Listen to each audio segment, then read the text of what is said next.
संतुलन। Lesson number 1 में आपने पढ़ा कि अर्थशास्त्र की मुख्य रूप से 3 समस्याएं होती है।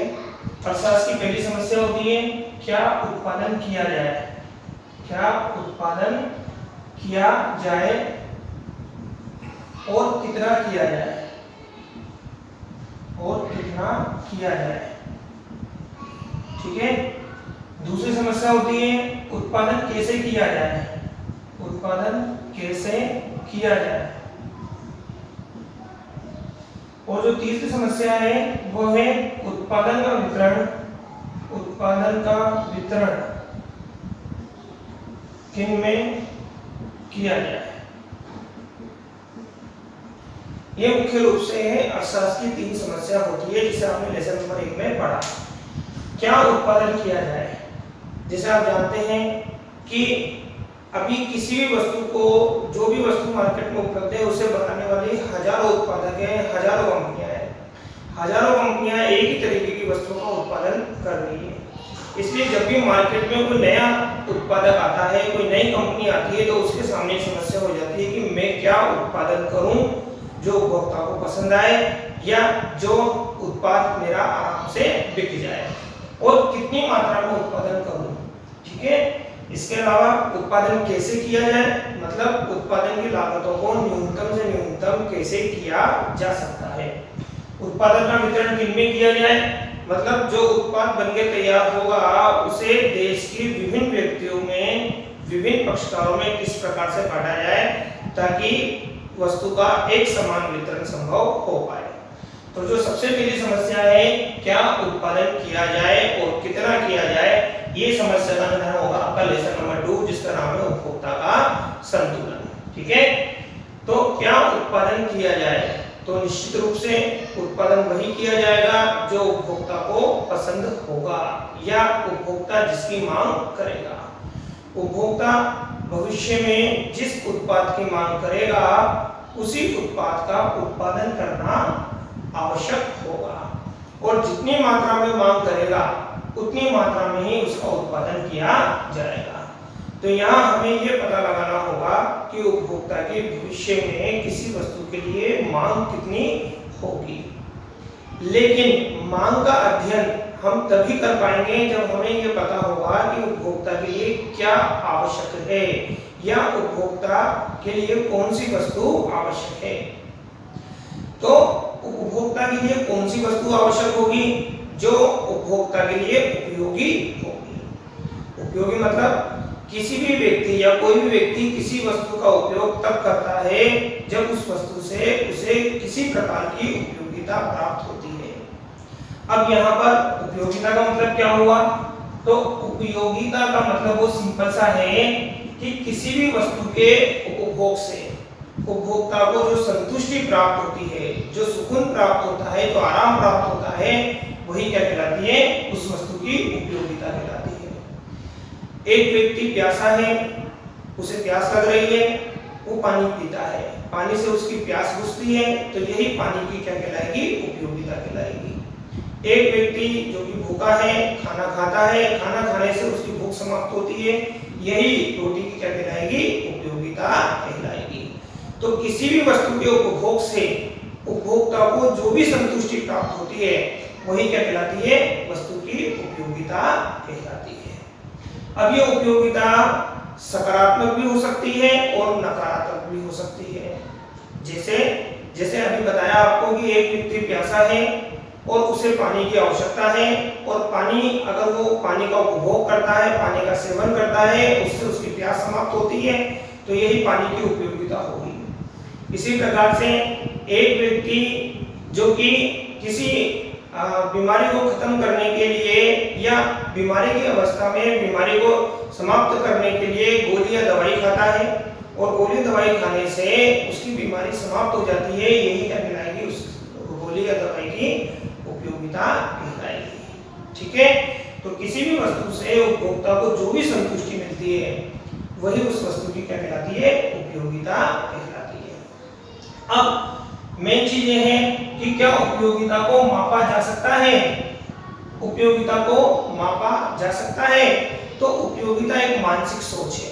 किसी व्यक्ति को किसी वस्तु के उपभोग से कितनी संतुष्टि मिली, ये मानसिक सोच है, एक मनोवैज्ञानिक अवधारणा है।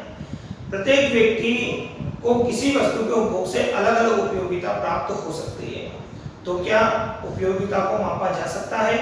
तो हाँ, उपयोगिता को मापने के दो विचार यहाँ पर हमारे सामने आए हैं। सबसे पहला जो विचार है वो है गणनावाचक दृष्टिकोण, गणनावाचक विचार। गणनावाचक विचार में ये कहा गया है कि प्रत्येक उपभोक्ता किसी वस्तु को प्राप्त करने के लिए उसका जो मूल्य देने को तत्पर होगा वही उसकी उपयोगिता होगी। अर्थात उपयोगिता को मूल्यों में मापा जा सकता है। जो भी उपभोक्ता किसी वस्तु की जितनी कीमत देने को तत्पर होगा वही उस वस्तु के लिए उसकी उपयोगिता कहलाएगी। यदि उपभोक्ता के लिए कोई वस्तु अधिक उपयोगी है तो वह उसकी अधिक कीमत देने को तत्पर हो जाएगा, लेकिन यदि उपभोक्ता के लिए वह वस्तु कम उपयोगी है तो ऐसी स्थिति में वह उसकी अधिक कीमत देने को तैयार बिल्कुल भी नहीं होगा। इस प्रकार उपभोक्ता किसी भी वस्तु की जितनी कीमत चुकाएगा वही उस वस्तु की उपयोगिता कहलाएगी। तो इस प्रकार उपयोगिता को मूल्यों में मापा जा सकता है। ठीक है, जैसे मान लीजिए एक उपभोक्ता है, उस उपभोक्ता को भूख लग रही है और वो रोटी का सेवन करना चाहता है, तो रोटी का उपभोग करने के लिए जो कीमत वह चुकाएगा वही कीमत उस वस्तु की उपयोगिता कहलाएगी। इस प्रकार गणनावाचक दृष्टिकोण के अनुसार उपयोगिता को मूल्यों में मापा जा सकता है। ठीक है, दूसरा जो दृष्टिकोण है वो है क्रमवाचक। क्रमवाचक दृष्टिकोण मानने वाले अर्थशास्त्रियों का कहना है कि उपयोगिता को मूल्यों में नहीं मापा जा सकता, क्योंकि उपभोक्ता किसी वस्तु के उपभोग का एक ही मूल्य चुकाता है, लेकिन उससे प्राप्त होने वाली उपयोगिता उसे अलग अलग प्राप्त होती है। जैसे मान लीजिए एक व्यक्ति जो आइसक्रीम का सेवन कर रहा है, आइसक्रीम की पहली इकाई के लिए वो 20 रुपये देने को तत्पर होता है। 20 रुपये में उसे मान लीजिए 20 के समान उपयोगिता प्राप्त होती है। अब अगर वो दूसरी आइसक्रीम का सेवन करेगा तब भी उसे 20 रुपये ही मूल्य चुकाना होगा, जबकि उसे पहली आइसक्रीम से कम उपयोगिता प्राप्त होगी। अब अगर उपभोक्ता तीसरी आइसक्रीम खरीदता है तब भी उसे 20 रुपये ही मूल्य चुकाना होगा। मतलब उपभोक्ता जैसे जैसे आइसक्रीमों की मात्रा बढ़ाता जाएगा उसके लिए आइसक्रीम की उपयोगिता कम होती जाएगी, लेकिन प्रत्येक बार उसे एक ही मूल्य चुकाना होगा। इसका अर्थ यह है कि उपयोगिता को मूल्यों में नहीं मापा जा सकता। ठीक है, तो अब उपयोगिता को कैसे नापें? तो क्रमवाचक दृष्टिकोण का कहना है कि उपयोगिता को मूल्यों में नहीं मापा जा सकता। ये एक मनोवैज्ञानिक विचार है, इसलिए उपयोगिता को प्रत्येक व्यक्ति केवल एक क्रम दे सकता है, केवल एक क्रम दे सकता है। जैसे मान लीजिए एक उपभोक्ता है, उस उपभोक्ता को मान लीजिए हम आइसक्रीम का सेवन कर रहा है उपभोक्ता, तो हमने उसे मान लीजिए एक आइसक्रीम खिलाई। ठीक है, यह उपभोक्ता ने एक आइसक्रीम का उपभोग किया।